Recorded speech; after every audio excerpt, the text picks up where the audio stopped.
divide women and men most particularly from the psychometric perspective. One is that women are more agreeable than men. And so that seems to be the primary maternal dimension as far as I can tell. It's associated with a desire to avoid conflict, but it's associated with interpersonal closeness, compassion, politeness. Women are reliably higher than men, especially in the Scandinavian countries and in the countries where egalitarianism has progressed the farthest. So that's where the difference is maximized, which is one of the things James Damore pointed out quite correctly in his infamous Google memo. Okay, women are higher in negative emotion, so that's anxiety and emotional pain. That difference is approximately the same size. And again, that maximizes in egalitarian societies, which is extremely interesting. And then the biggest difference is the difference in interest between people and things. And so women are more interested in people and men are more interested in things, which goes along quite nicely with your car anecdote. But the thing about men interacting with men, again, is that it isn't that they respect each other's viewpoints. That's not exactly right. What happens with a man, and I know a lot of men that I would regard as remarkably tough people for one reason or another, and everything you do with them is a form of combat. Like if you want your viewpoint taken seriously, often you have to yell them down, and like they're not going to stop talking unless you start talking over them, you know. And it's not like men are automatically giving respect to other men, because that just doesn't happen. It's that the combat is there and it's expected. And one of the problems, and so this is part of the reason why I think men are bailing out of so much of academia and maybe the academic world in general, and maybe the world in general, is that men actually don't have any idea how to compete with women.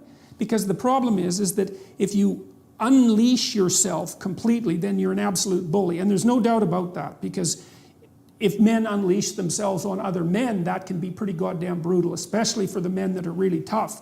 And so that just doesn't happen with women ever. But so you can't unleash yourself completely. If you win, you're a bully. If you lose, well, you're just bloody pathetic. So how the hell are you supposed to play a game like that? You know, so I've worked with lots of women in law firms in Canada, for example, and high achieving women, like really remarkable people, I would say. And they're often nonplussed, I would say, by the attitude of the men in the law firm, because they would like to see everyone pulling together because they're all part of the same team.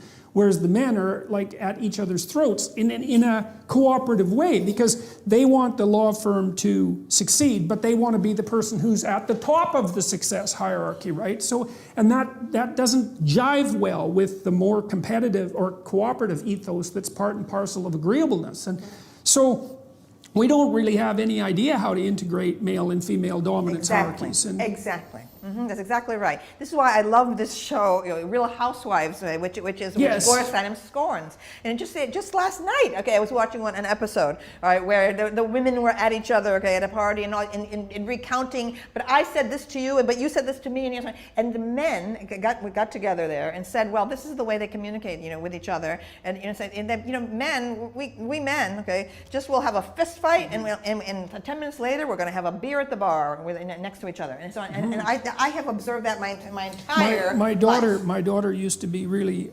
irritated about that, because she like most people was the target of feminine conspiratorial bullying at one. She's no pushover, my daughter, so it wasn't like this was a continual thing or that she didn't know what to do about it, but she had observed these girls conspiring against her and then blackening her name on Facebook, which is part and parcel of the typical female bullying routine, which is often reputation demolition, right? That there's a good literature on that.